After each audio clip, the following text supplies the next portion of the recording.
Jim, Steve, welcome to our program. Thank you so much. So what are some of your observations this time? Because I know both of you made trips to China earlier. Yeah, so I think the difference is, everybody seems to be pretty open and we're talking with a lot of different people, and it's just been a pretty good event for us so far, and we're glad to be here. And so it's really kind of exciting to see the enthusiasm and everybody mingling throughout the CIIE that we're here for today. Jim, what about for you? So this is the 7th time we've been here at all of the CIIEs, our U.S. soy group.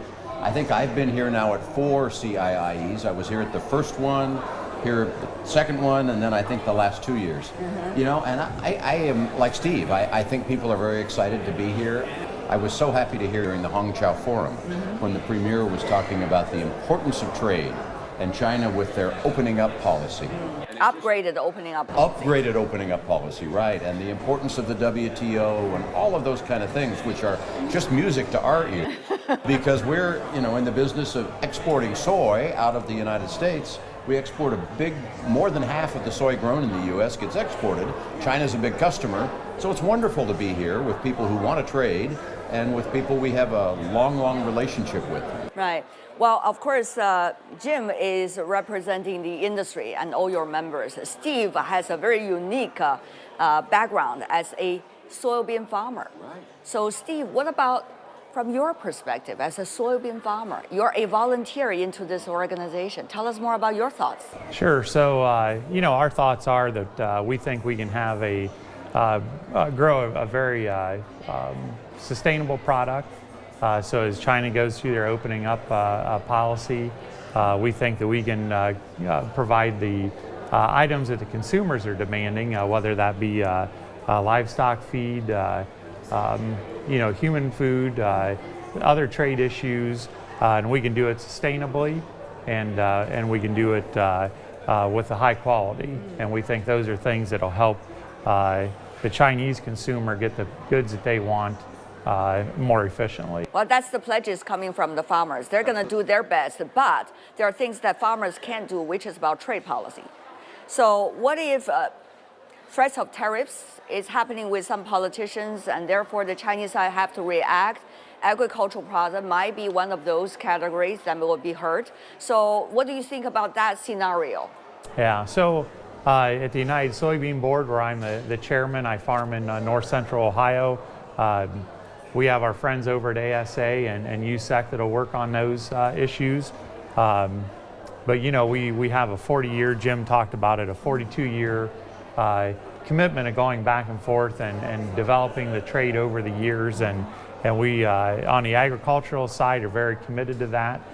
Jim's put together a very good contingency of 14 different commodity groups that traveled with us to China to express those interests and how we want to work with the Chinese officials going forward, and it's a mutually beneficial, partnership for both entities.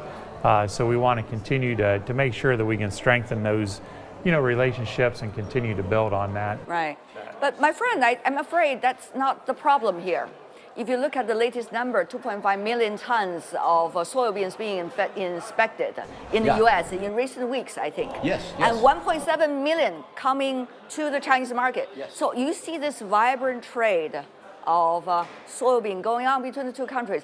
The problem is about trade policies by politicians, possibly from the U.S. side, that might hurt this current picture. But you see, Wei, I believe, and I'm generally an optimist, and I believe that, there's a long-term relationship that will keep things going. And there may be some short-term interruptions, I don't know, but I think what we know in the U.S. is we grow a large crop, we've got a record crop of soybeans in the U.S., and we're going to keep growing big crops in the U.S. China's going to continue to be a huge importer. So there may be some short-term blips that cause a problem, but I'm optimistic that those will get resolved and settled just like they did the last time, and we'll find a good workable solution so we can have win-win continued relationships with our Chinese customers, because China, face it, they're going to want to continue to import soybeans. I think the U.S. has been an important supplier for them, not their only supplier, but I don't think they want to say goodbye to the U.S. as a supplier. So we need, I think cooler heads, calm minds will prevail, and we'll work through whatever situation comes up. I appreciate that. You say you are an optimist, so that is well accepted. But you see competition already for the Chinese market. That's not new for you, right? No. But Brazil, for example, from Latin America is very much rising in terms of getting the Chinese market share, soybean. And there are others looking at this market with a tremendous interest and curiosity. So how to make sure those blips, quote unquote, as you mentioned, Jim, will be as short or, if possible, not exist at all, so that farmers like what Steve and his colleagues have been working on will have a safe passage to China. Right. Yeah, and I think that's one of the things that we look at USEC as far as farmers to help the government, look at those policies and look at ways that they can avoid those situations that we ended up with Like how? a few years ago. And well, that's a question Jim will have to answer. I see some turning tables happening between these two gentlemen. But I think just one of the things quick, I think that as China goes through their opening up policy, I think we're going to continue to see the market grow for soybeans, and I think we can play a bigger part in making sure that we have a quality product. How do you and your friends, for example, back in Ohio, talk about a country that seems to be quite geographically far away, but actually is so direct related to your life and your work? How do they see China? And how do they talk to people that they need to talk to about China? Yeah, and that's something that we do a lot.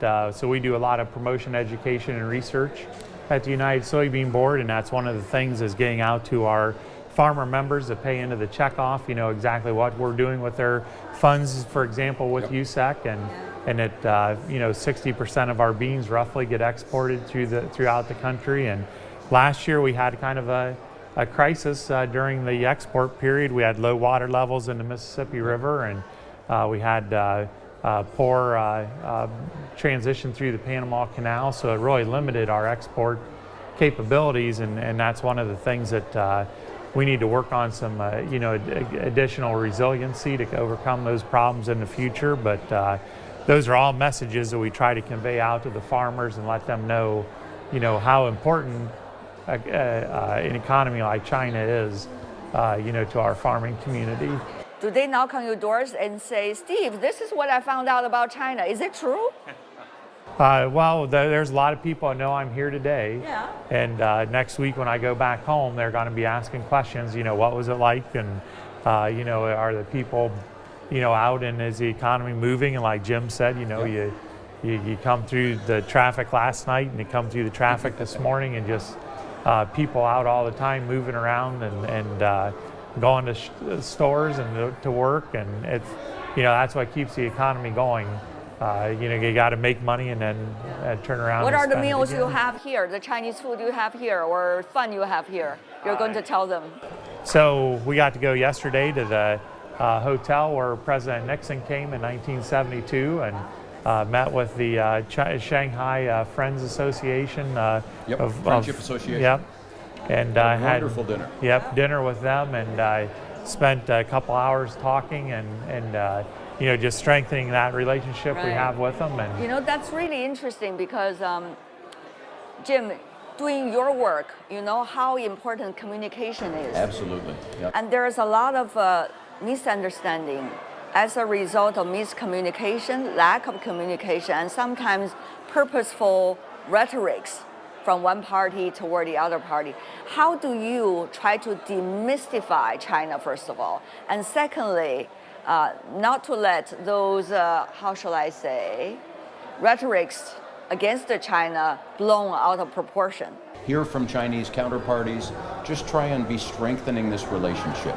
So trying to make sure that we will keep agricultural trade being the ballast, the thing that keeps the ship right, between this big relationship between China and the United States. So that's what we do here in China. We're so happy that all these different commodity groups came and that we have the opportunity to do this here in China.